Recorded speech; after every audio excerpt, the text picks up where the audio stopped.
Okay okay, it's my pleasure Rebekah. तो आपको भाई साहब को शुरुआत करते हैं हम जेट लैग के बारे में। जेट लैग क्या होता है सर? जेट लैग क्या होता है सर? जेट लैग क्या होता है सर, आपको शुद्ध भाषा में समझाते हैं। सपोज करो सर, आपको यूएसए में जाना था। एक सेकंड। सपोज करो यूएसए में जाना था आपको, ठीक है। आप थे इंडिया में। My pleasure my pleasure. आप इंडिया में थे, आपको यूएसए में जाना था। इंडिया से चले आप शाम को 7 बजे। शाम को कितने बजे चले? शाम को 7 बजे। और आप हो भैया रात को मतलब जल्दी सोने वाले बंदे और सुबह जल्दी उठने वाले बंदे, ठीक है। अब आप 7 बजे यहाँ गए यूएस में, तो यूएस का टाइम हमारे से पीछे होगा या आगे होगा?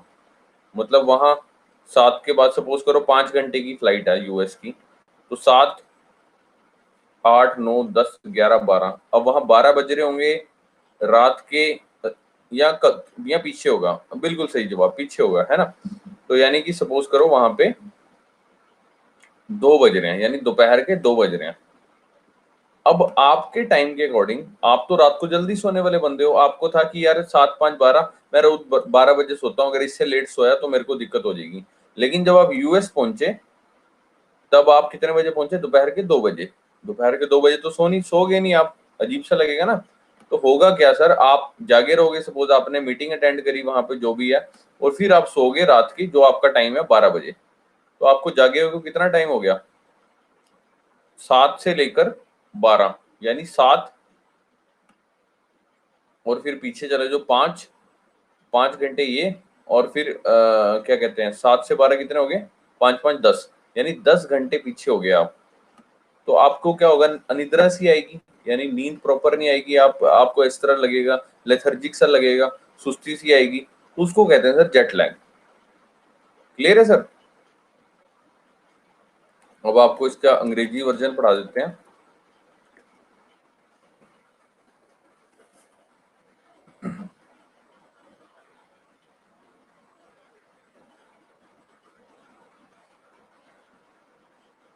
देखो सर रोहित जी, ये देखिए आप, जेट लैग क्या होता है।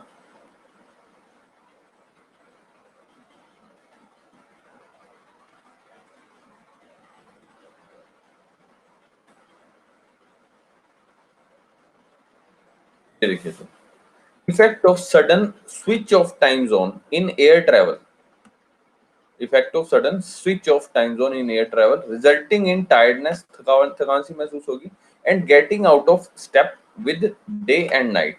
जो मैंने आपको बताया कि आप चले शाम में थे, आपको लगा कि हाँ यार मैं रात में पहुंच जाऊंगा, बट हुआ क्या, क्या कहते हैं, जो आपका रेवोल्यूशन है या रोटेशन कह लो, धरती की रोटेशन है, उसकी वजह से आपको क्या हुआ, जेट लैग का सामना करना पड़ा, क्योंकि उस वक्त वहां पे क्या हो रहा है, दिन हो रहा है, ठीक है। And you are getting out of step with day and night. इस तरह से शक्ल हो जाती है, कल बताया भी था आपको, ऐसी गंदी सी शक्ल बन जाती है जब आपकी नींद नहीं पूरी होती। ओके, उसको कहते हैं जेट लैग। ये मैंने बताया था कि ये केमिकल होता है जो हमारे पीनियल ग्लैंड, जो हमारे जिसको तीसरी आंख बोलते हैं, ये रहा, ठीक है। यहाँ होती है तीसरी आंख, जिसको पीनियल ग्लैंड बोलते हैं, यहाँ से सिक्रीट होता है ये केमिकल, ठीक है। This chemical melatonin is a hormone primarily released by the pineal gland at night. रात में रिलीज होता है, and has long been associated with the control of the sleep, ठीक है, and wake cycle. As a dietary supplement, it is often used for the short-term treatment of insomnia. मतलब जिनको नींद की बीमारी होती है ना, नींद नहीं आती, तो उनके लिए एक तरह का ये सप्लीमेंट एज ए यूज करते हैं, ठीक है, melatonin, such as from jet lag और shift work, and is typically taken orally. उसको ऑरली लेते हैं, यानी मुंह से लेते हैं। ओके, तो ये था सर जेट लैग। हो गया क्लियर सर आपको? रोहित कुमार जी, चलो तो आगे चलते हैं। बच्चों ने कल लैटिट्यूड लॉन्गिट्यूड हमने पढ़ लिया था, तो आज कुछ क्वेश्चंस हैं लैटिट्यूड लॉन्गिट्यूड से रिलेटेड, तो उसके बारे में डिस्कस कर लेते हैं। Consider the following statements regarding latitude and longitude. ठीक है, एक एक करके आराम से पहले क्वेश्चन मैं पढ़ूंगा, उसके बाद आंसर देंगे। ठीक है, पहले ध्यान से पढ़िए। फर्स्ट स्टेटमेंट क्या कहती है? Longitudes are angular distance of a place from the equator. ठीक है, दूसरी स्टेटमेंट है latitudes are angular distance of a place from the prime meridian. Question क्या कह रहा है? Choose the incorrect statement. इन दोनों में से इनकरेक्ट स्टेटमेंट कौन सी है, यानी गलत स्टेटमेंट कौन सी है? Only one, only two, both one and two, and none of the above. बताइए सर। बिल्कुल सही जवाब, शन्ना देवी का बिल्कुल सही जवाब, बोथ है इसका answer. Both one and two बिल्कुल सही, जिन्होंने बोथ दिया। बोथ क्यों है इसका आंसर, अब ये भी बता दो। क्योंकि यहाँ पे इक्वेटर की जगह क्या आएगा? लॉन्गिट्यूड का एंगुलर डिस्टेंस कहां से होता है? देखो मैंने आपको कल भी बताया था, प्राइम मेरिडियन से। बिल्कुल सही जवाब। अगर आपको ध्यान पे हो, ये हमने बनाया था अपना मैप, ओ सॉरी ग्लोब। ठीक है, यहाँ से बीच में एक लाइन होती है, इसको क्या बोलते हैं? Prime meridian. और इसका डिस्टेंस होता है from north pole to south pole. ठीक है, प्राइम मेरिडियन से लाइन जाती है। और लैटिट्यूड की किससे जाती है? इक्वेटर से। पैरेलल्स बोलते हैं ना जिसको, पैरेलल ऑफ लैटिट्यूड। ठीक है, तो यहाँ पे लॉन्गिट्यूड्स क्या आएगा? Longitudes are angular distance of a place from the prime meridian आएगा। ठीक है, और latitudes are the angular distance of a place from the equator. Okay, तो पूछा था इनकरेक्ट कौन सी है, तो दोनों ही है। पहली भी इनकरेक्ट है और दूसरी भी इनकरेक्ट स्टेटमेंट है। आगे चलते हैं सर, नेक्स्ट क्वेश्चन ध्यान से देखेंगे। वो कहता है day light saving time is the practice of advancing clocks during summer months by 1 hour. Why is day light saving time practice prevalent in many temperate countries? वो कहते हैं कि टेम्परेट कंट्रीज में किस लिए मतलब ज्यादा प्रेवलेंट है, ज्यादा प्रचलित है day light saving time? First इसका रीजन दे रहा है, to increase the average working hours of the employ, ताकि जो वर्कर्स हैं उनके वर्किंग आवर्स बढ़ा सकें, पहला रीजन। दूसरा, to conserve energy by utilising the day light and reducing evening use of incandescent lighting. ठीक है, और तीसरा ऐसा, to compensate is variation in day length experience from season to season. Choose the correct statement, only one, one and two, two and three, all of the above. इसका answer क्या होगा? वो कहता है day light saving time temperate countries में ज्यादा प्रचलित है। इसका रीजन क्या है? पहला रीजन वो दे रहा है कि ताकि एम्प्लॉयज के वर्किंग आवर बढ़ा सकें। दूसरा है कि ताकि एनर्जी कंजर्व कर सकें और डे लाइट को यूटिलाइज कर सकें। तीसरा है सर कि ताकि जो डे लाइट है उसको कंपनसेट कर सकें, ठीक है, फ्रॉम सीजन टू सीजन। बिल्कुल सही जवाब, इसका 2 एंड 3 आंसर है इसका। ठीक है, इसका 2 एंड 3 आंसर है। यार वर्किंग आवर थोड़ी बढ़ाने के लिए day light saving time use कर रहे हैं। याद है मैंने बताया था डे लाइट सेविंग टाइम किस लिए यूज करते हैं? ताकि हम डे को यूटिलाइज कर सके मैक्सिमम। बताया था ना, दिन लंबे हो जाते हैं बहुत ज्यादा, उसको ताकि यूटिलाइज कर सके। ओके, तो इसका आंसर रहेगा सी, 2 एंड 3। वर्किंग आवर्स का तो कोई लेना देना ही नहीं है, वर्किंग आवर्स थोड़ी बढ़ाने हैं उनके वर्कर्स के। ठीक है, बल्कि वो इसलिए है कि ताकि आप उनको जल्दी बुलाया जा सके, वर्कर्स को जल्दी बुलाया जा सके और अपना वो यूटिलाइज कर लें दिन में, और वो शाम को फ्री हो जाए जल्दी से। To increase the average working hours of the employees, no, this is not the reason. To conserve the energy and utilize the daylight, this is the reason, and to compensate this variation in day length or experience from season to season. ठीक है, पहला आपको पता है गलत है तो यहीं से आपका आंसर निकल जाएगा। पहला गलत है तो फर्स्ट ऑप्शन नेग्लिजिबल हो गया, सेकंड ऑप्शन गलत हो गया, डी ऑप्शन गलत हो गया, तो बचा क्या? सी, 2 एंड 3। ओके, तो कॉमन सेंस यूज करिए। नेक्स्ट क्वेश्चन है, ध्यान से देखना। Consider the following statements regarding the standard time zone. ठीक है, ध्यान से देखना। every country calculates its standard meridian as the angular distance from the Greenwich meridian. वो कहते हैं ग्रीनविच मेरिडियन से हर कंट्री अपना स्टैंडर्ड मेरिडियन कैलकुलेट करती है, पहला। दूसरा, every country has only one standard meridian, वो कहता है हर देश का सिर्फ एक ही स्टैंडर्ड मेरिडियन टाइम है, ओके। तीसरा ऑप्शन है Indian standard time is 5.5 hours ahead of Greenwich meridian time, India का जो स्टैंडर्ड टाइम है वो 5.5 घंटे आगे है ग्रीनविच से। और डी ऑप्शन है बोथ ए एंड सी। बताइए sir.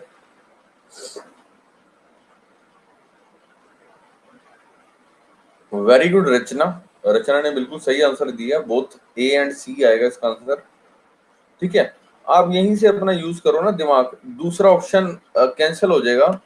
The reason being is every country has one standard meridian. याद है कल मैंने बताया था आपको रशिया में कितने टाइम जोन है, रशिया के कितने टाइम जोन है, कल बताया था मैंने आपको।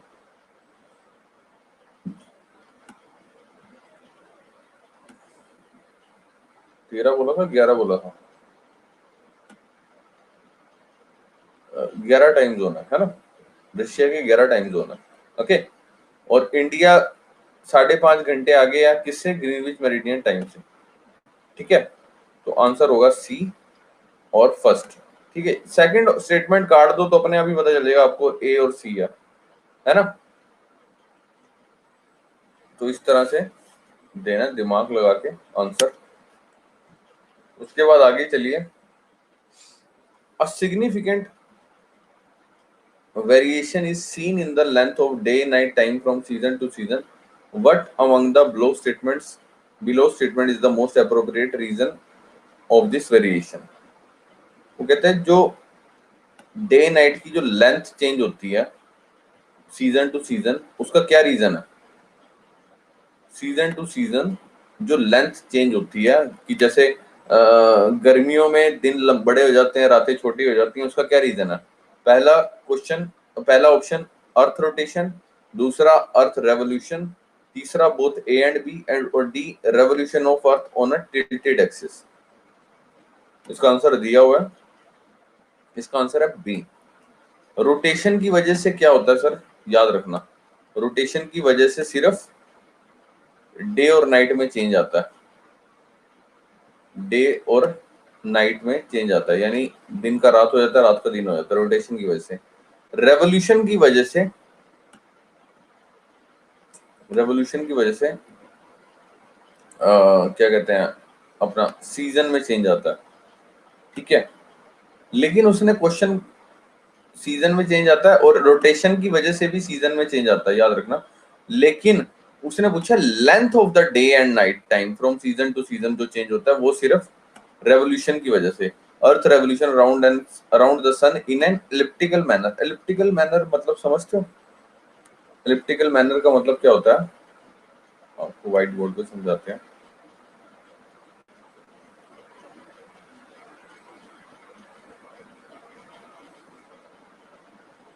एलिप्टिकल मैनर क्या होता है सर, सर सपोज करो इस एरिया में ये सन है, सन का ये धरती का एक पाथ है, ठीक है, जहां पे फॉलो कर रही है, मतलब ये पर्टिकुलर एरिया है जो कि अर्थ को इस पे रेज मिल रही है, सूर्य की किरणें मिल रही हैं, ठीक है। और ये सेम पाथ फॉलो करती रहेगी हमेशा, ठीक है। तो उसको बोलते हैं एलिप्टिकल मैनर, ओके। जैसे कि लिखा होगा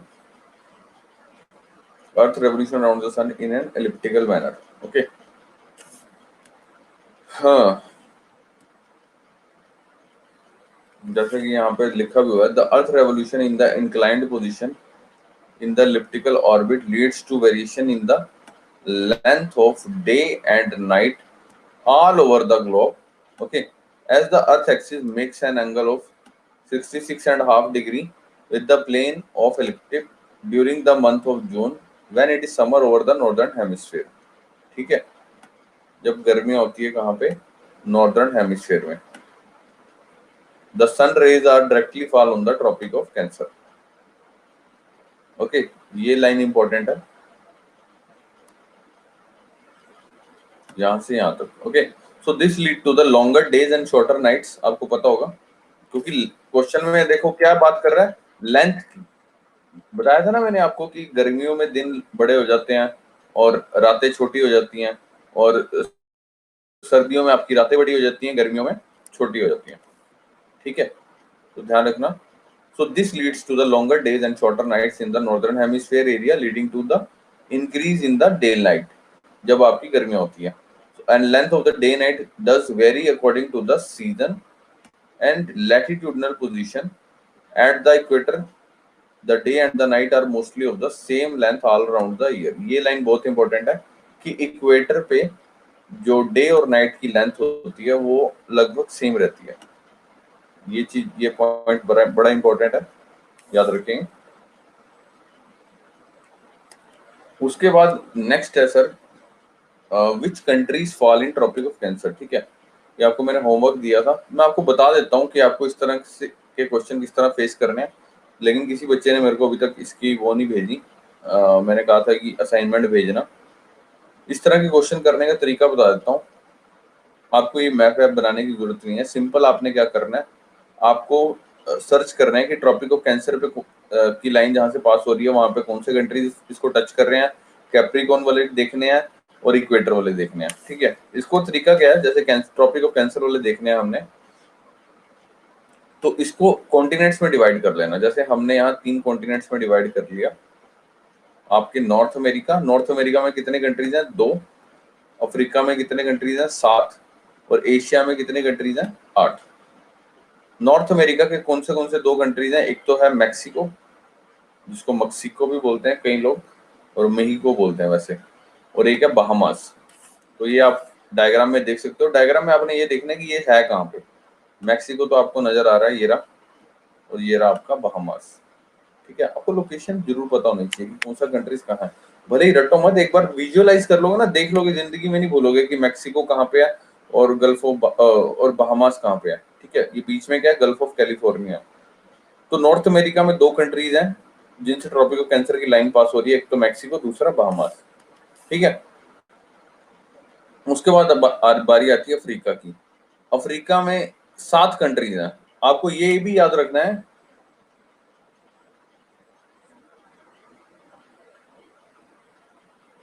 बड़ा अच्छा क्वेश्चन पूछा देवी जी ने। देवी जी कह रही हैं कि अब सीजन में वेरिएशन होना शुरू हो गया, पहले विंटर ज्यादा होते थे, अब कम हो गया, अब सर्दियां कम हो गई हैं। पहले सर्दियां 4-4 5-5 महीने की रहती थी, लेकिन अब सर्दियां कम हो गई। ऐसा क्यों सर, क्यों, बताएगा कोई बच्चा? बड़ा ही आसान सा आंसर है इसका देवी जी, इसका रीजन है सर, बताओ मेरे लिखने से पहले। ग्लोबल वार्मिंग, वेरी गुड रचना। इसका रीजन है मैम ग्लोबल वार्मिंग, गर्मी बहुत बढ़ चुकी है, क्लाइमेट चेंज हो रहा है, इस वजह से गर्मी बढ़ती जा रही है। आपने घर में एसी चलाए हुए हैं, गाड़ियों में भी एसी, घर में भी एसी, टॉयलेट में भी एसी। हमारे यार दोस्त हैं पीछे, शुक्ला जी, उन्होंने टॉयलेट में भी एसी लगवाया हुआ है 1.5 टन का। मैंने कहा भाई अंदर, कह रहा अंदर भाई गर्मी होती है। तो आप समझ सकते हो शुक्ला जी क्या खाते होंगे जो इतनी गर्मी है अंदर टॉयलेट में। तो उन्होंने 1.5 टन का एसी लगवाया पीछे, और ऐसी वैसे का भी नहीं, ओ जनरल का एसी लगा हुआ है। ठीक है, तो मैम गर्मी बढ़ती जा रही है इतना, तो इस वजह से गर्मी जब बढ़ेगी तो गर्मी फैलेगी, सर्दियां कम हो जाएगी। इवन की सर्दियों में भी आजकल उतनी सर्दी नहीं रही।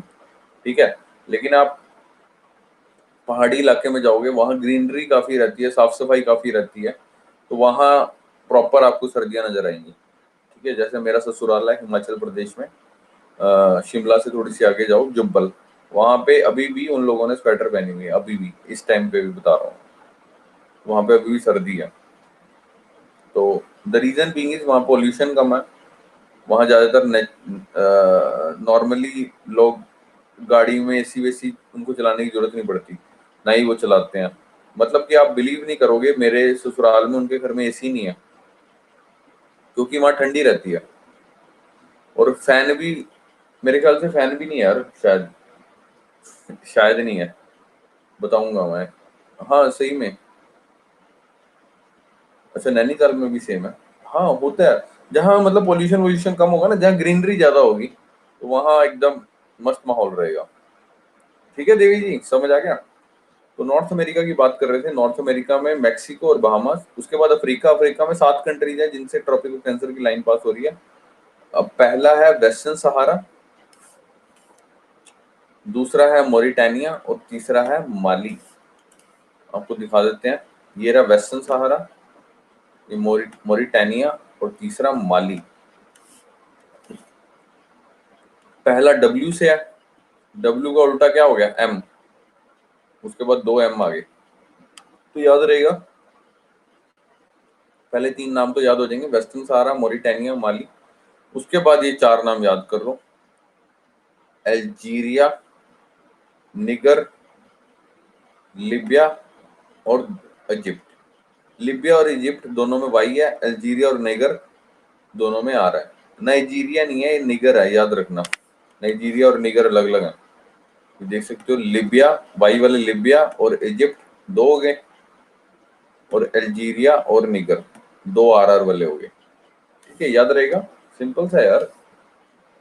वेस्टर्न सहारा, मोरिटानिया, मली, और बाकी के 4 अल्जीरिया, निगर और लीबिया और इजिप्ट। वाई वाई वाले लीबिया और इजिप्ट, और अल्जीरिया और निगर आर वाले।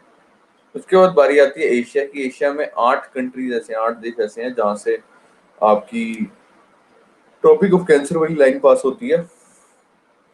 पहला है sir Saudi Arabia, Saudi Arabia के साथ ही यूएई है और ओमान है। ठीक है, ये सबसे पहले हमने मिडिल ईस्ट वाले कंट्रीज कर लिया। ये देखिए सर सऊदी अरेबिया, ये इसके बगल में ही है ये यूएई, और ये साथ ही नीचे ओमान। याद रखना, मिडिल ईस्ट वाले 3 countries, Saudi Arabia, UAE, Oman, ये तीनों एक साथ हैं। उसके बाद बारी आ जाती है इधर की, आगे की, हमारा प्यारा देश Bharat, India, then Bangladesh, then China, then Myanmar and then Taiwan. India, Bangladesh, ये चाइना, म्यांमार और ये इधर ताइवान। दोबारा से देख लेते हैं, ट्रॉपिक ऑफ कैंसर वाली लाइन नॉर्थ अमेरिका में कहां से पास हो रही है, मैक्सिको और बहामास। उसके बाद अफ्रीका में 7 कंट्रीज हैं। नॉर्थ अमेरिका में कितने थे, 2, और एशिया में कितने हैं, 8। बस ये नंबर जरूर याद रखना। 7 कौन कौन से हैं, पहले तो हमने 3 करे, डब्ल्यू वाला वेस्टर्न सहारा, डब्ल्यू का उल्टा 2, डब्ल्यू का उल्टा एम, मोरिटानिया और मली। उसके बाद 2 आर वाले, 2 वाई वाले, 2 आर वाले अल्जीरिया और निगर, और दूसरे 2 लीबिया और इजिप्ट। उसके बाद बारी आ गई एशिया की। एशिया में सबसे पहले हमने वेस्ट एशिया यानी मिडिल ईस्ट करना है। सबसे पहला सऊदी अरेबिया, सऊदी अरेबिया के साथ ही यूएई, देन ओमान। उसके बाद इंडिया वाले इलाके में आ जाओ, इंडिया, इधर साथ ही बांग्लादेश, और आगे म्यांमार, ऊपर का चाइना भी ले लेना, और आगे का ताइवान। सिंपल है सर, ये समझ आ गया, इसमें कोई डाउट हो। उसके बाद ट्रॉपिक ऑफ कैंसर वाली लाइन कुछ समुद्रों से भी पास होती है, ये भी हमने नाम याद रखने हैं। पहला है गल्फ ऑफ कैलिफोर्निया, ये कहाँ पे दिखाते हैं आपको, ये रहा सर गल्फ ऑफ कैलिफोर्निया, दिख रहा है बीच में, मैक्सिको और बहामास के बीच में गल्फ ऑफ कैलिफोर्निया नजर आ रहा होगा। उसके बाद ये रेड सी, ये रेड सी नजर आ रहा है, रेड सी अफ्रीका के साइड में है रेड सी। ओके, और उसके बाद है ये सर ताइवान स्ट्रेट, ताइवान के साथ इधर ताइवान स्ट्रेट, जहां से ट्रॉपिक ऑफ कैंसर की लाइन निकल रही है, इसको बोलते हैं Taiwan Strait. Gulf of California, Red Sea, Taiwan Strait, और इधर इंडिया का अरेबियन सी। ये इंडिया के साइड में इधर कौन सा है, अरेबियन सी। तो याद रखना है सर, सिंपल सा चीज है। इसको आप देखिए, मैं एक सेकंड पानी की बोतल लेके आया, इसको देखिए, कोई डाउट हो तो। मैं एक सेकंड पानी की बोतल लेके आया।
जी, इसमें कोई डाउट हो तो बताइए, फिर आगे शुरू करते हैं दूसरा।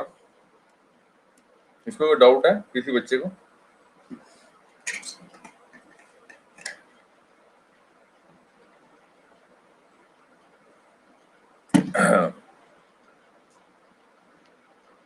तो अपन लोग अपना नेक्स्ट टॉपिक शुरू करते हैं, सीजनैलिटी, मतलब रीजन फॉर सीजन।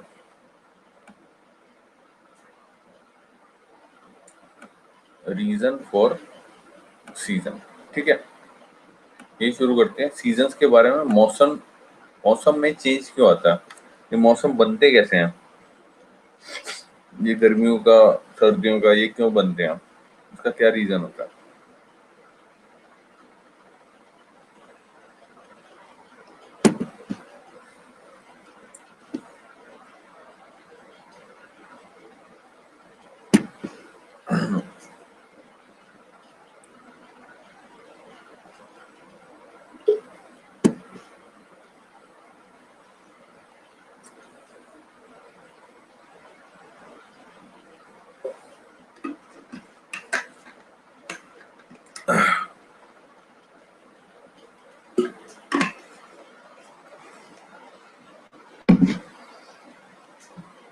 और एक चीज और, वो जो डाइट बता रहा था मैं आपको, पानी डेली पीजिए यार, मैक्सिमम 24 से 30 गिलास पानी पीना चाहिए आपको, तो कैसे भी तरीके करके।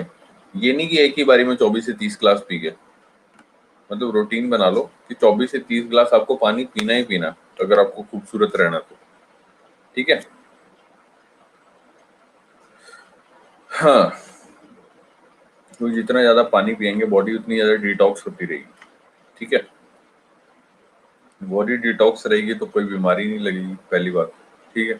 अगर पानी की जगह कोल्ड ड्रिंक पियेंगे तो काम खराब हो जाएगा। तो anyways, let's start our next topic, seasonality. Seasonality के बारे में पढ़ेंगे।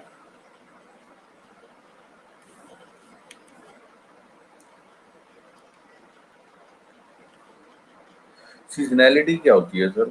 It refers to both the seasonal variation of the sun's position, मतलब कि मौसम के अनुसार जो सन की पोजीशन है उसमें चेंजेस आते हैं, above the horizon and the changing day length during the year.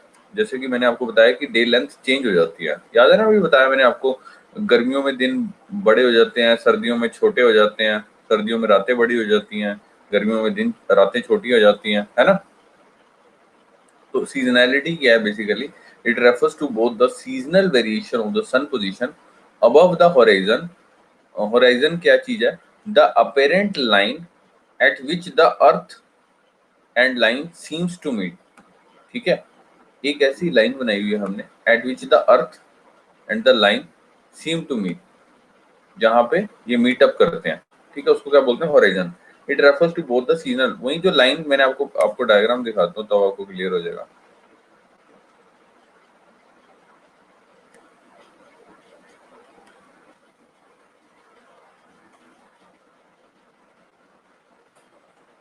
ये देखो सर, जहां पे अर्थ का हिस्सा और ये सन की रेस मीट कर रही है, this is called horizon, okay, याद रखना। The apparent line at which the earth and the line seem to meet, ठीक है। सीजनैलिटी क्या हुई? Refers to both the seasonal variation, both the seasonal variation of the sun's position above the horizon and the changing day length during the year, okay। Zenith क्या होता है? Zenith बोलते हैं sir, it refers to the point of the sky that is directly overhead above an observer, ठीक है। Suppose करो आपने, आपको ध्रुव तारे के बारे में पता है? नॉर्थ पोल स्टार के बारे में पता है? पोल स्टार के बारे में पता है? पोल स्टार, जिसको ध्रुव तारा भी बोलते हैं हम लोग, बचपन में देखा होगा आपने, पोल स्टार या नॉर्थ पोल स्टार बोलते हैं। ये हमेशा आपको नॉर्थ डायरेक्शन में ही दिखेगा, ठीक है, नॉर्थ डायरेक्शन में ही दिखेगा नॉर्थ पोल स्टार, ठीक है, जिसको ध्रुव तारा भी बोलते हैं हिंदी में हम लोग, ठीक है। तो जेनिथ क्या होता है? Refers to the point of the sky that is directly overhead above an observer. वो कहता है कि आज सपोज करो आज एक पॉइंट आपके सिर के ऊपर है ना, ठीक है, तो वो पॉइंट आपके सिर के ऊपर ही रहेगा। जैसे नॉर्थ पोल स्टार है जो नॉर्थ डायरेक्शन में है, तो वो हमेशा ही नॉर्थ डायरेक्शन में रहेगा। इसका मतलब क्या हुआ कि धरती घूम रही है, धरती घूम रही है और वो ऊपर उसके साथ वो पॉइंट भी उसी के साथ घूम रहा है, मतलब कि वो पॉइंट अपनी जगह पे रहेगा। वो जो पॉइंट है जो हमेशा अपनी जगह पे रहेगा, चाहे वो नॉर्थ पोल स्टार हो या कोई भी पॉइंट हो, ठीक है, उसको क्या बोलते हैं, जेनिथ। समझे मेरी बात? जैसे ये आसमान है, आसमान के ऊपर सपोज करो कोई भी पॉइंट है, ये सपोज नॉर्थ पोल स्टार है, आप यहाँ नीचे खड़े हो, ये आपके यहाँ पे इस डायरेक्शन में है, तो आज आपकी इस डायरेक्शन में है, तो कल को भी ये धरती घूमी जा रही है, तो कल को भी ये आपकी इसी डायरेक्शन में ही रहेगा। मुद्दा ये है, तो इस पॉइंट को क्या बोलते हैं, जेनिथ।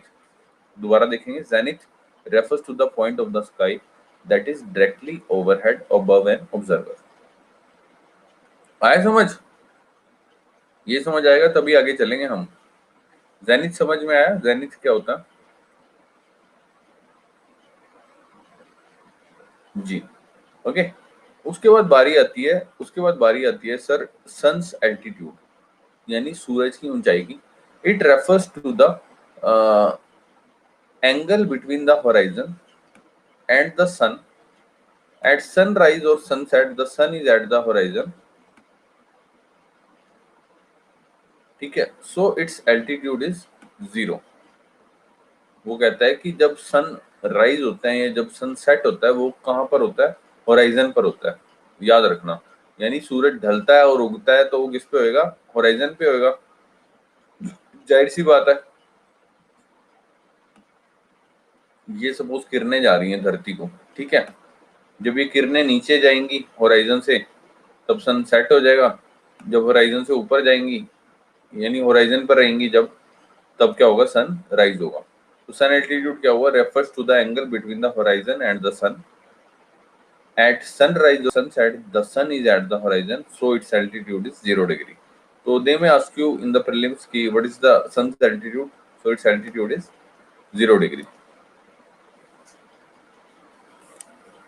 उसके बाद बारी आती है सर मेन टॉपिक की, 5 रीजंस फॉर सीजन।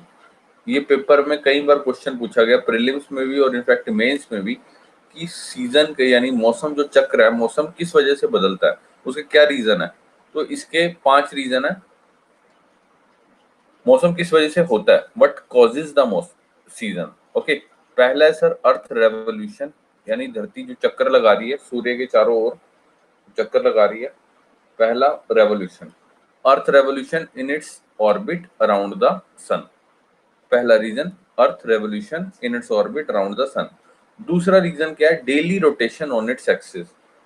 ये धरती है, ये सूर्य है, जो चारों ओर चक्कर लगाएगी उसको तो बोलेंगे रेवोल्यूशन। जो अपनी ही जगह पे गोल गोल घूमी जा रही है, ये ऐसे गोल गोल घूमी जा रही है, उसको क्या बोलेंगे, रोटेशन। अपनी ही एक्सिस पे घूमी जा रही है, उसको क्या बोलेंगे, रोटेशन। रोटेशन की वजह से क्या होता है, डे और नाइट, ठीक है, याद रखना। अर्थ की daily rotation on its axis, इसका रीजन है सीजन का, यानी मौसम क्यों आता है, ठीक है, मौसम क्यों बदलते हैं।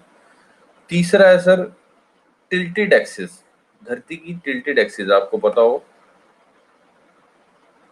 ये धरती इस तरह से है, यहाँ नॉर्थ पोल है और ये साउथ पोल है, और ये बोलते हैं इसको सर्कल ऑफ इल्यूमिनेशन। अभी आपको दिखा देता हूँ मैं, सर्कल ऑफ इल्यूमिनेशन बोलते हैं। यानी कि जब सन इधर रहता है, जब सूर्य यहाँ रहता है, तब यहाँ इस साइड क्या होती है, रोशनी होती है, और जब सूर्य इस तरफ रहता और इस साइड क्या होता है, नाइट होती है, अंधेरा होता है। और जब सूर्य इस तरफ आएगा गोल घूम के, यानी धरती जब सूर्य की इस तरफ चली जाएगी, तो यहाँ पे क्या हो जाएगी, दिन हो जाएगा, और इस तरफ क्या हो जाएगी, नाइट हो जाएगी, ठीक है। ये जो बॉर्डर लाइन दोनों के बीच में है ना, इसको क्या बोलते हैं, सर्कल ऑफ इल्यूमिनेशन। तो इसका रीजन बताएंगे, आपको एक्सप्लेन करेंगे। और चौथा रीजन है एक्सियल पैरेललिज्म। एक्सियल पैरेललिज्म क्या होता है, इसके बारे में आपको विस्तार पूर्वक बताएंगे। और पांचवा है सर अर्थ की स्फेरिकल शेप, धरती की जो गोल शेप है उसकी वजह से। तो 5 रीजन है सर सीजन्स के। पहला है रेवोल्यूशन, धरती जो चक्कर लगा रही है सूर्य के चारों ओर on its orbit around the sun. दूसरा ऐसा रोटेशन ऑन इट्स एक्सिस, जो गोल गोल घूम रहा है, earth daily rotation on its axis. तीसरा है सर अर्थ की टिल्टेड एक्सिस, ये जैसे कि ये दिया हुआ अर्थ की टिल्टेड एक्सिस। चौथा है सर एक्सियल पैरेललिज्म, इसके बारे में एक्सप्लेन करते हैं आगे जाके। और पांचवा है सर स्फेरिकल शेप, आपको याद होना चाहिए। एक एक करके हम डिस्कस करते हैं। सबसे पहला है सर अर्थ की रेवोल्यूशन इन इट्स ऑर्बिट, जो चक्कर लगा रही है सूर्य के चारों ओर। वो कहता है at an average distance from the sun of 150 million kilometre earth complete its annual orbit in 365.24 days. धरती को पूरा चक्कर लगाने में लगभग 1 साल लगता है, ठीक है। और स्पीड कितनी रहती है? 1,07,280 किलोमीटर प्रति घंटे की रफ्तार से चक्कर लगाती है किसके? सूर्य के चारों ओर। और धरती से सूर्य का डिस्टेंस कितना है? 150 मिलियन किलोमीटर।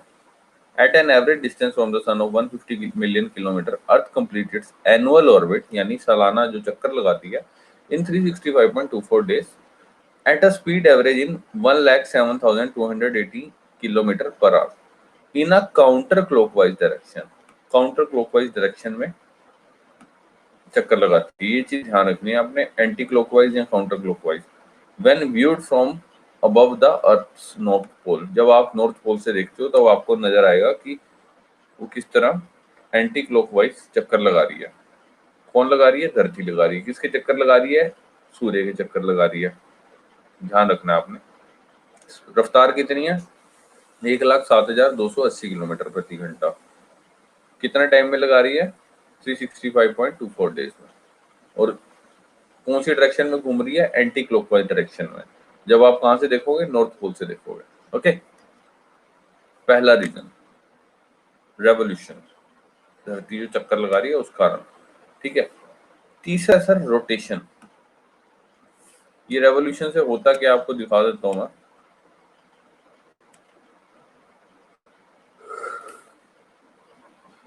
ये देखो सर,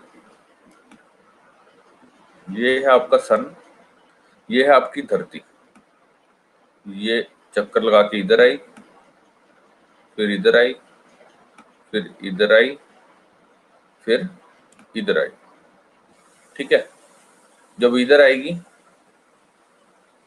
ठीक है, तब यहाँ सन की इक्वल रोशनी पड़ेगी यहाँ पे, जिसको इक्विनॉक्स बोलते हैं। यानी नॉर्दर्न हेमिस्फीयर में भी सदर्न हेमिस्फीयर में भी days and night are equal, उसको बोलते हैं इक्विनॉक्स, ठीक है। और इसको क्या बोलते हैं? जब नॉर्दर्न हेमिस्फीयर में, ठीक है, जब नॉर्दर्न हेमिस्फीयर में क्या कहते हैं, अंधेरा हो जाएगा, यानी रातें बड़ी हो जाएंगी, तो विंटर हो जाएगा नॉर्दर्न हेमिस्फीयर में, जिसको विंटर सोलिस्टिस बोलते हैं, जो कि 22 दिसंबर को आता है। और गर्मियां हो जाएंगी, और सूर्य की ये किस तरफ है? साउथ पोल की तरफ है। तो यहाँ क्या होगा साउथ पोल में, यानी समर कहाँ पे हो जाएगा? सदर्न हेमिस्फीयर, ठीक है। आपने सुना भी होगा ऑस्ट्रेलिया कौन से हेमिस्फीयर में है? नॉर्दर्न हेमिस्फीयर में या सदर्न हेमिस्फीयर में? बताइए मेरे को। सदर्न हेमिस्फीयर में है। तो ऑस्ट्रेलिया जो अपना क्रिसमस है सर्दियों में मनाएगा या गर्मियों में मनाएगा? जब विंटर नॉर्दर्न हेमिस्फीयर में होता है, अरे मूर्खों, समर में मनाएगा ना, गर्मियों में मनाएगा। देखो एक चीज ध्यान रखो, एक बेसिक सी चीज है, आपको बताता हूँ। दो हेमिस्फीयर हैं, जिसको कौन डिवाइड करता है? इक्वेटर डिवाइड करता है। एक नॉर्दर्न हेमिस्फीयर, एक सदर्न हेमिस्फीयर। हेमिस्फीयर माने हिस्सा नीचे का। साउथ में है तो इसे सदर्न हेमिस्फीयर, नॉर्थ में है तो नॉर्दर्न हेमिस्फीयर। याद रखना सर, जब यहाँ समर होंगे तो यहाँ क्या होगा? विंटर। और जब यहाँ विंटर होंगे, हमारा क्रिसमस कब बनता है? विंटर में बनता है, सर्दियों में बनता है। तो जब यहाँ विंटर है तो यहाँ क्या होगा? समर। तो ऑस्ट्रेलिया वालों का क्रिसमस कब बनेगा? गर्मियों में, यानी समर में बनेगा, ठीक है। जैसे कि लिखा हुआ है ना, सूर्य की रोशनी सदर्न हेमिस्फीयर में ज्यादा पड़ रही है, तो यहाँ रोशनी रहेगी, और इधर रातें, मतलब मैक्सिमम रात रहेगी। किधर? नॉर्दर्न हेमिस्फीयर में। जैसे कि लिखा winter in the northern hemisphere, summer in the southern hemisphere. तो तब क्या होगा? विंटर सोलिस्टिस होगा। विंटर सोलिस्टिस कब आता है? 22 दिसंबर को। सिमिलरली गर्मियों में when there is summer in the northern hemisphere, it is winter in the southern hemisphere. और इसको क्या बोलेंगे, समर सोलिस्टिस, जो कि है 21 जून को होता है, 20 और 21 जून, जिसको हम बोलते हैं hottest day of the planet. Okay, इसके बारे में हम डिस्कस करेंगे। तो आपको ये बताया जा रहा था कि रेवोल्यूशन की वजह से कैसे सीजन, कैसे मौसम चेंज होते हैं। ओके, देखा ना आपने, सर्दियां आ गई, जब इधर पहुंचा तो गर्मियां आ गई नॉर्दर्न हेमिस्फीयर में। ये समझ में आया रेवोल्यूशन की वजह से कैसे सीजन चेंज हुए हैं। जैसे कि रिवॉल्व कर रही है ना सूर्य के चारों ओर, तो जब इधर था तब विंटर थे नॉर्दर्न हेमिस्फीयर में, और जब इधर आया तो समर हो गया, यानी मौसम में चेंज हो गया रेवोल्यूशन की वजह से। ये समझ में आया फर्स्ट पॉइंट। बच्चा लोग फर्स्ट पॉइंट समझ आया।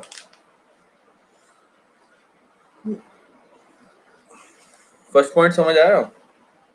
चलो नेक्स्ट पॉइंट करते हैं, अर्थ रोटेशन, यानी धरती जो अपनी एक्सिस पे ही रोटेट कर रही है, उसकी वजह से कैसे चेंज आ रहे हैं। जैसे कि वो कह रहा है rotation determines the day length, rotation determine करेगी डे की कितनी लेंथ होगी। It causes the apparent deflection of the moving bodies, deflection of the moving bodies, Coriolis force, Coriolis force is due to Earth rotation and reduces tides in relation to the gravitational pull of the moon and the sun. And Earth rotation reduces नहीं आएगा, sorry, causes आएगा, causes. Earth rotation causes day and night. Okay, Earth rotation causes day and night. The dividing line between day and night is called circle of illumination. जैसा कि आपको दिखा देते हैं, ये है सर्कल ऑफ इल्यूमिनेशन, यानी कि ये इतने हिस्से को सर्कल ऑफ इल्यूमिनेशन बोला गया। ये जो बीच में बॉर्डर लाइन है, सर्कल ऑफ इल्यूमिनेशन है, this is the border between night and day. जाहिर सी बात है, सूर्य की रोशनी इधर पड़ रही है तो ये वाला हिस्सा इल्यूमिनेट करेगा, इल्यूमिनेट मतलब जलना, ठीक है, यानी रोशनी किस में आ रही है, इस हिस्से में आ रही है। It is constantly moving across the world earth, ठीक है, जो कि ये घूम ही जा रहा है, ये रोटेट हो ही जा रहा है। अभी इधर दिन है तो फिर इधर दिन आ जाएगा जब घूमेगा तो, है ना, यानी एक फेस, सपोज ये उंगली मेरी घूम रही है, ये अगली तरफ है, जब घूम के इधर आएगी तो ये इस तरफ हो जाएगी, समझे मेरी बात। धरती गोल है तो किस तरफ घूम रही है, and this is the border between night and day, जिसको हम बोलते हैं सर्कल ऑफ इल्यूमिनेशन। तो सर्कल ऑफ इल्यूमिनेशन की वजह से भी सीजन की लेंथ में चेंज आता है। Okay, this circle of illumination always bisect at the equator, bisect the equator, and therefore day length at the equator is always evenly divided, that is 12 hours of day और 12 hours of night, ठीक है। वो कहते हैं कि जितने भी latitudes हैं, जितने भी पैरेलल्स हैं, यानी लैटिट्यूड्स हैं, वो एक्सपीरियंस करते हैं अनइवन डे लेंथ, मतलब कहीं पे दिन बड़ा होता है ज्यादा, कहीं पे छोटा होता है, ठीक है, थ्रू द सीजन, अलग अलग मौसम के अनुसार, except for 2 days a year, इसको क्या बोलते हैं, इक्विनॉक्स। सिर्फ 2 दिन को छोड़ के इनको क्या बोलते हैं, इक्विनॉक्स। इक्विनॉक्स मैंने आपको बताया कब कब लगता है, अभी आपको दिखाया था मैंने। एक आपका लगता है मार्च में और दूसरा लगता है आपका सितंबर में। एक सितंबर में लगता है 23 सितंबर के आसपास, 23 सितंबर को लगता है, और एक आपका लगता है 21 मार्च को। क्या लगता है, इक्विनॉक्स। इक्विनॉक्स का मतलब क्या है, जब दिन और रात क्या हो, इक्वल हो, याद रखने हैं। ओके,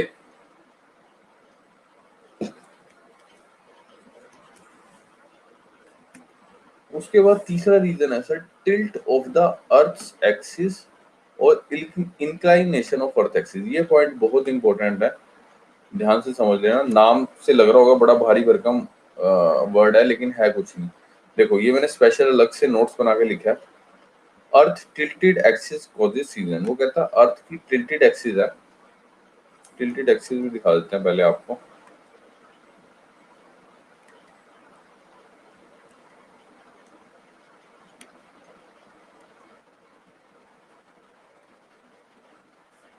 ये सर इस तरह की टिल्ट, टिल्ट मैंने समझते हो, टिल्ट मतलब हल्का सा टेढ़ा होना।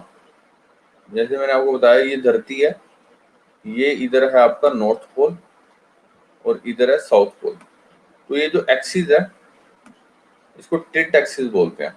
ओके, याद रखना। ये देखो,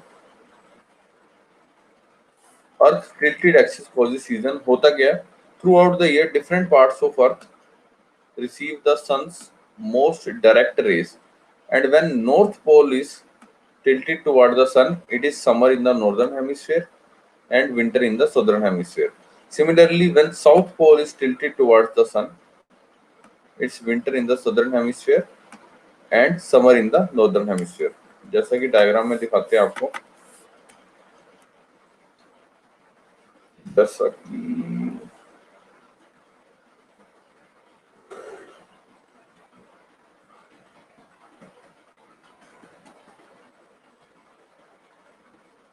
डायग्राम वाली स्लाइड में डालना भूल गया यार, तो इसी में बताते हैं। ये देखो, इसी से बता देते हैं। ये देखो, ये जैसे मैंने आपको बताया नॉर्थ पोल है, ये साउथ पोल है, ठीक है। ये टिल्टेड एक्सिस है, देख सकते हो, टेडी है, स्लैंट है, ठीक है। जब सूरज की रोशनी इस तरफ पड़ेगी, यानी साउथ पोल का मैक्सिमम एरिया कवर किया जा रहा है, साउथ पोल वाली तरफ, ठीक है। तो साउथ पोल की तरफ मैक्सिमम सूर्य की रोशनी पड़ेगी, तो यहाँ क्या हो जाएगा, समर हो जाएगा। कहाँ पे, सदर्न हेमिस्फीयर में। और विंटर हो जाएगा नॉर्दर्न हेमिस्फीयर में, क्योंकि यहाँ पे सूर्य की रोशनी कम पड़ रही है। समझे मेरी बात। सिमिलरली, जब सूर्य की रोशनी इस तरफ पड़ेगी, यानी नॉर्थ पोल वाले हिस्से में ज्यादा पड़ेगी, ठीक है, नॉर्थ पोल वाले हिस्से में ज्यादा पड़ेगी, तो गर्मियां कहाँ पे होंगी, जाहिर सी बात है, नॉर्दर्न हेमिस्फीयर में। और विंटर कहाँ पे होगा, सदर्न हेमिस्फीयर में। दोबारा से देखते हैं क्या बोल रहा है। वो कहता है अर्थ की टिल्टेड एक्सिस की वजह से सीजन में चेंज हो रहा है, ठीक है। थ्रू आउट द ईयर, पूरे साल, different parts of earth receive the sun most direct rays, and when north pole is tilted towards the sun, it's summer in the northern hemisphere and winter in the southern hemisphere, and when south pole tilted towards the sun, it's winter in the southern hemisphere and summer in the northern hemisphere. ये समझ में आया sir, tilt of the earth axis. ये tilt होने की वजह से इतने हिस्से में अंधेरा रहेगा, ठीक है, यानी अंधेरा मीन्स मैक्सिमम रोशनी मिलेगी टिल्ट होने की वजह से, स्लैंट होने की वजह से, ठीक है सर। और लास्ट नहीं, सेकंड लास्ट हमारा पॉइंट है एक्सियल पैरेललिज्म। ये बहुत ही इंपॉर्टेंट पॉइंट है, ध्यान से पढ़ना। ये क्या है, अभी बताते हैं आपको।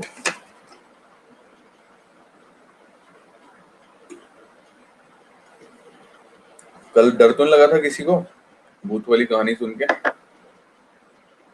किसी के सपने में भूत भूत तो नहीं आया? आज एक और कहानी सुना दें फिर, भूत वाली, सच्ची की कहानी है, झूठ वाली कहानी नहीं है। सुनाई क्या? हाँ, लड़कियों को बड़ी दिलचस्पी रहती है ना भूत वाली कहानियां सुनने की। लड़कियों को सुनने की रहती है और लड़कों को देखने की रहती है भूत वाली कहानियां।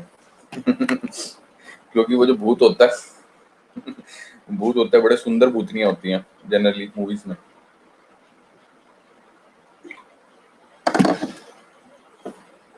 तो वेरी जीसस ऑलवेज सपोर्टिंग। जी जी जी जी बिल्कुल, मैं तो कह ही नहीं रहा भूत होता ही नहीं, मैं तो आपको एक सच्ची कहानी बता रहा हूँ। मान सकते हो तो मान लो, नहीं मानना तो ना मानो।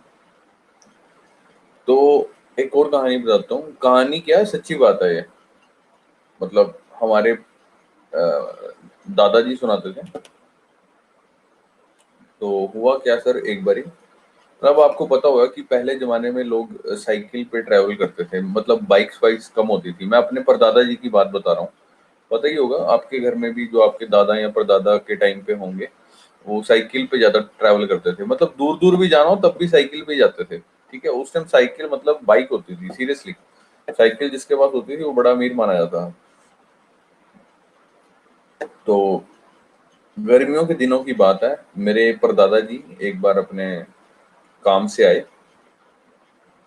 तो खेत वेत थे उनके, खेतों में जाते थे, ठीक है। तो जब खेत से आए, वो उधर रहते थे अपना हरिद्वार, पता है आपको, यूपी में हरिद्वार, उत्तराखंड में हरिद्वार है, हरिद्वार नाम की जगह। हरिद्वार, जहाँ गंगा मैया की आरती होती है, ठीक है।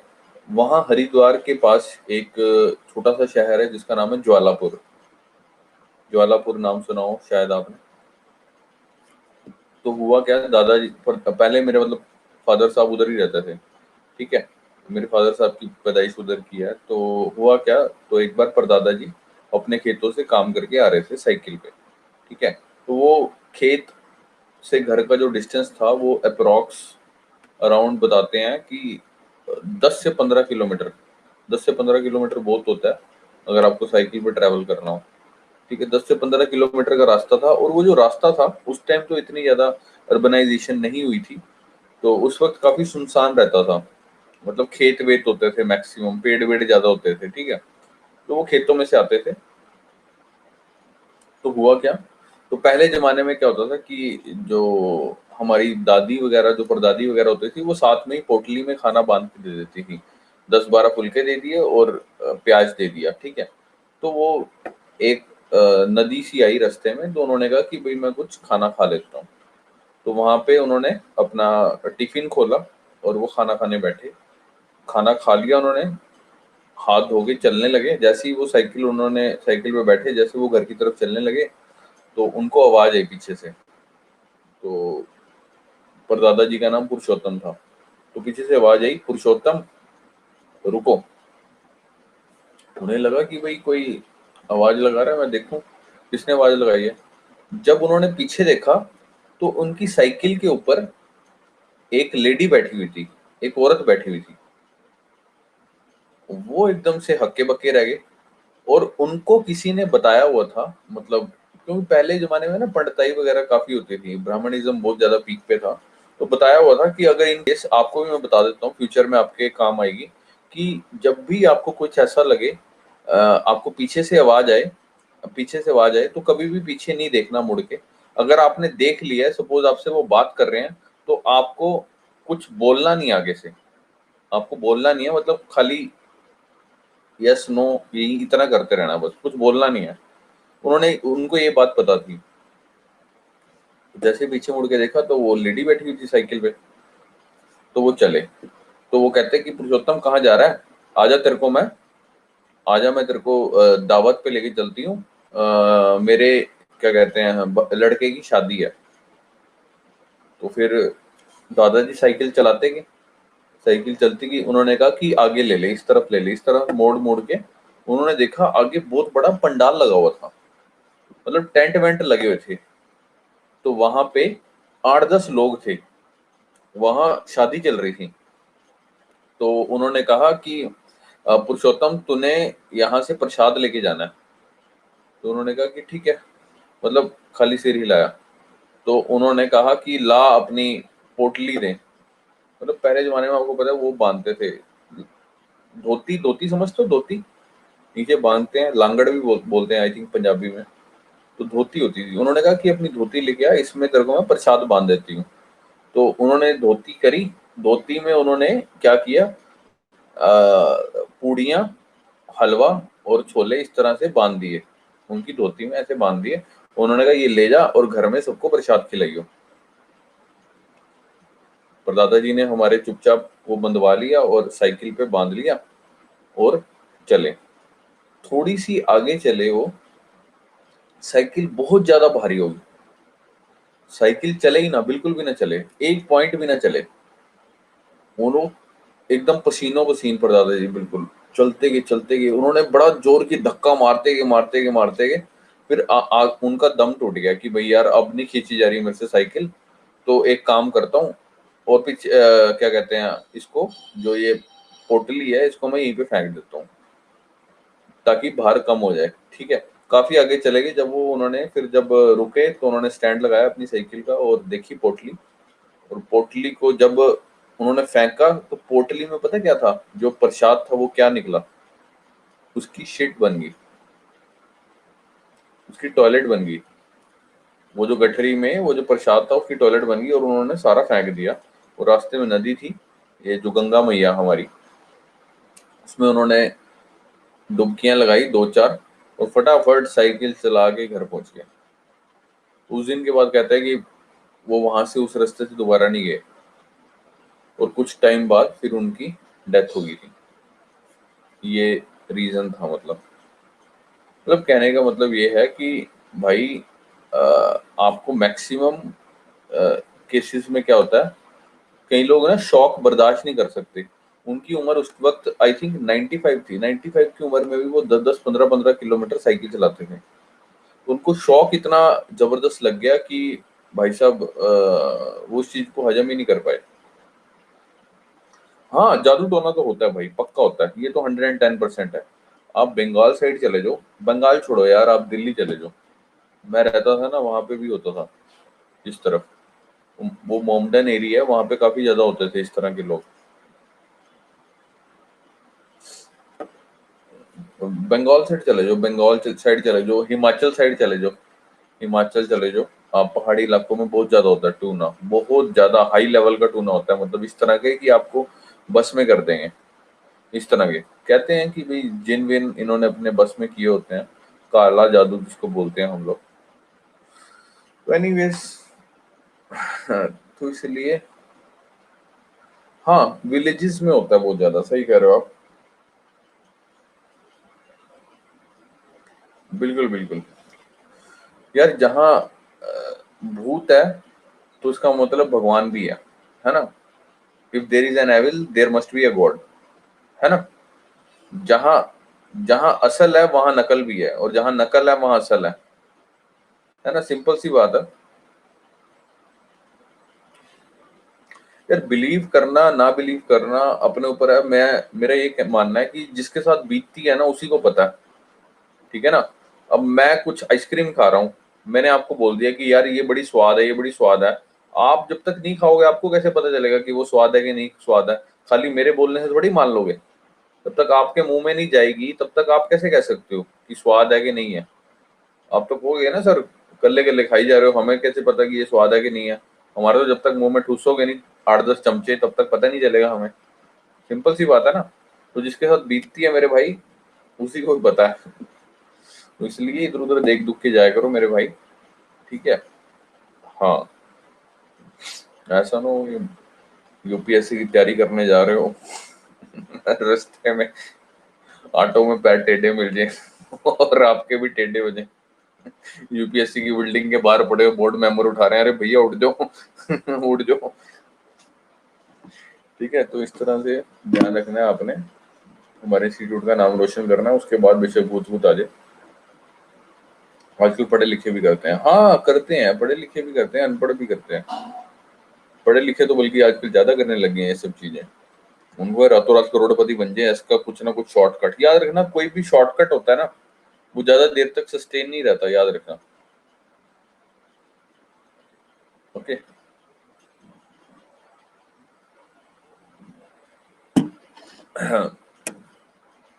तो एक्सियल पैरेललिज्म के बारे में पढ़ लेते हैं। एक्सियल पैरेललिज्म क्या चीज है, देखो। ये एक्सिस हमेशा, वो कहते हैं the axis always points towards the same direction in the sky. याद है मैंने आपको बताया कि सपोज करो ये आप खड़े हो, ये आपके सर के ऊपर आसमान है। अगर एक पॉइंट आपके सर के ऊपर आज यहाँ है तो कल को भी आप ये पॉइंट आपके सर के ऊपर ही रहेगा। The axis always points towards the same direction in the sky, उसको क्या बोलते हैं, एक्सियल पैरेललिज्म। यानी कि ये वाला हिस्सा अगर सूर्य के सामने है तो उसकी पलटी भी जब मरेगी, यानी जब इधर आएगा घूम के, तब भी यही वाला हिस्सा इल्यूमिनेट करेगा। ये चीज ध्यान रखनी है, ठीक है। मतलब इसकी एक्सिस सेम है, कहने का मतलब है। वो तो अल्टी पल्टी हो गया लेकिन एक्सिस सेम है। ये देखो, the axis always points towards the same direction in the sky. The position of earth axis at any time is always parallel to the position at any other time. ये देख रहे हो ना, ये position और ये पोजीशन आपस में एक दूसरे के क्या होंगी, पैरेलल होंगी, ठीक है। The position of earth axis at any time is always parallel to the position at any other time. इसको क्या बोलते हैं, parallelism. The north end of the earth axis always points towards the north star, ठीक है, जिसको pole star भी बोलते हैं। ओके, अभी मैंने आपको बताया ध्रुव तारे के बारे में। तो वो कहता है कि तो नॉर्दर्न एंड जो होगा धरती की एक्सिस का, वो हमेशा पॉइंट करेगा किसको, नॉर्थ स्टार को, यानी पोल स्टार को। इसको क्या बोलते हैं, एक्सियल पैरेललिज्म। तो axial parallelism is also one of the reason of season. Explain version पढ़ लेते हैं। The axis of the earth is tilted at an angle of 66.5 degree from the orbital plane, and if we measure the vertical plane this would be 23.5 degree, ठीक है। and the earth maintains this tilt throughout its revolution। मतलब ये जो tilt है, ये जैसे कि picture में दिखाया हुआ है, ये जो टिल्ट है ये पूरे रेवोल्यूशन के दौरान धरती ये मेंटेन करके रखती है, ठीक है। the earth maintains this tilt throughout its revolution and this is known as parallelism of earth axis. इसको क्या बोलते हैं? पैरेललिज्म बोलते हैं अर्थ एक्सिस का। The earth tilts at an angle of 23.5 degree. This causes the amount of sunlight an area receives to vary. Thus the variation in the amount of sunshine received are the basis for the occurrence of different seasons। दोबारा से पढ़ेंगे। Thus the variation in the amount of sunshine received are the basis for the occurrence of different seasons। The earth revolution and the tilt of the axis are the reason for this variation. ये जो धरती चक्कर लगा रही है, revolution हो रहा है, और जो टिल्ट है इसकी एक्सिस का, जिसको एक्सियल पैरेललिज्म बोल रहे हैं, ठीक है, ये रीजन है किसकी? वेरिएशन का। तो this is the axial parallelism. अब दोबारा एक और वर्जन पढ़ लेते हैं। Throughout our annual journey around the sun, यानी जो रेवोल्यूशन की बात हो रही है, earth axis maintain same alignment relative to the plane of ecliptic and to the polaris, that is pole star। In each position earth is revolving with the axis oriented identically or parallel to itself and this condition is known as axial parallelism। इस condition को क्या बोलते हैं? axial parallelism। वो कहता है अपनी पूरी जर्नी जो रिवॉल्व करती है धरती सूर्य के चारों ओर, उस पूरी जर्नी में धरती अपनी जो पोजीशन है, जो टिल्ट है, जो एक्सिस है, वो मेंटेन करके रखती है। इस तरह से जब उसकी पोजीशन अल्टी पल्टी होती है तो वो एक दूसरे के, वो पोजीशन और पहले वाली पोजीशन एक दूसरे की क्या होती है? पैरेलल होती हैं, जैसे कि आपको पिक्चर में भी दिखाया गया है। ये चीज किसके पैरेलल है? इस चीज के, ठीक है। आप एक सिक्के का एग्जांपल ले लो। सपोज करो ये 5 का सिक्का है। इस 5 के सिक्के का ये कौन सा पार्ट है? ये हेड पार्ट है, जहाँ पे हेड हेड हेड होता है सिक्के का, ये हेड पार्ट है, और ये टेल पार्ट है। तो वो कह रहा है कि धरती का जो हेड पार्ट है वो टेल पार्ट के क्या, किसके है? एक दूसरे के पैरेलल है, ओके, रिवॉल्व जब करती है। लिखा हुआ ना। In each position earth is, ई माने earth, earth is revolving with the axis oriented identically और parallel to itself and this condition is known as axial parallelism. बताइए सर, ये आगे समझ तो आगे चलें। आज की वाणी को यहीं विराम देते हैं। इसको बताइए, इसमें कुछ डाउट हो तो।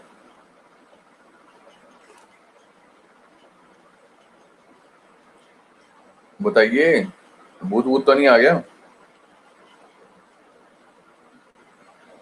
अरे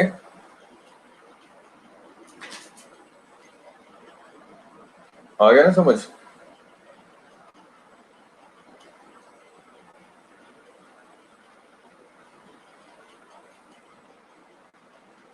बच्चों का मैसेज आ गया, send me sir wheat grass PDF sir ji. क्या बात है, क्या बात है।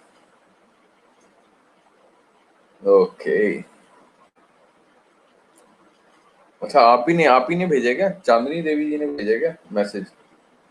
मैं भेजता हूँ, पक्का भेजूंगा भाई। सीरियसली कह रहा हूँ, इतने ज्यादा फायदे हैं ना व्हीट ग्रास के। 90 बेनिफिट्स, आपके बाल, आपकी स्किन, आपके, मतलब भाई साहब जिंदगी में कभी आपको कोई हार्ट अटैक, कैंसर, इस तरह की कोई बीमारियां भी नहीं लगेंगी।